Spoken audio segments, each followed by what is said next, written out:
Gloire à Dieu.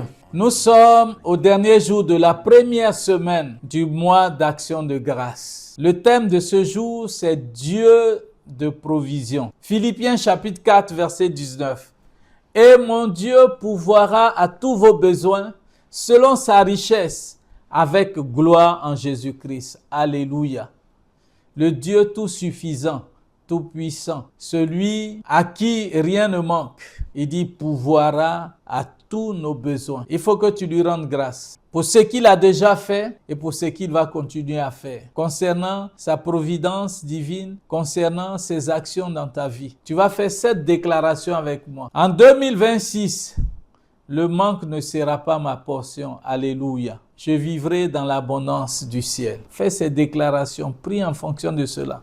Sois connecté au ciel. De la même manière qu'il donne la nourriture aux oiseaux, crois que Dieu est capable de le faire pour toi. Il connaît le nombre de tes cheveux. C'est pour ça que le prophète Isaïe pouvait dire « N'appelez pas conjuration ce que le monde appelle conjuration ».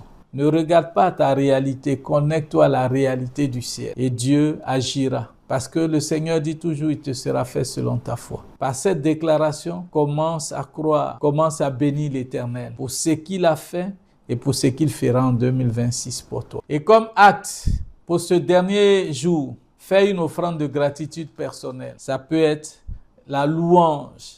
Tu vas chanter des cantiques d'adoration. Tu vas faire cela. Prends le temps, loue le Seigneur. Ça va être une offrande que tu pourras faire chez toi à l'église. Tu pourras pour dire merci à Dieu pour tout ce qu'il a fait. Que le Seigneur te bénisse, qu'il t'inspire dans cette action et nous passerons à la deuxième semaine. Et je veux que tu invites des gens à nous rejoindre dans ce parcours. La Bible dit que Dieu prend plaisir à la reconnaissance. Quand nous sommes reconnaissants à Dieu, le Seigneur, son cœur est réjoui. Nous apprécions toutes ces petites actions dans notre vie. Nous-mêmes qui sommes des hommes, lorsque nous donnons des choses à notre enfant, nous attendons souvent qu'ils nous disent merci. Nous leur apprenons à dire merci à quelqu'un qui leur donne quelque chose. Dieu attend la même chose de notre part. Fais-le et tu vas voir que cette attitude, ces habitudes vont grandir à toi. Et cela va changer la perspective de ta vie, la perspective de comment tu vois les choses avec Dieu, comment tu vois les choses de la vie. Et ce qui va faire que ta vie sera une vie bénie, une vie remplie de paix et de joie parce que ton Dieu est au contrôle. Que Dieu vous bénisse pour cette première semaine et rendez-vous pour la deuxième semaine. Shalom, que Dieu vous bénisse. Amen.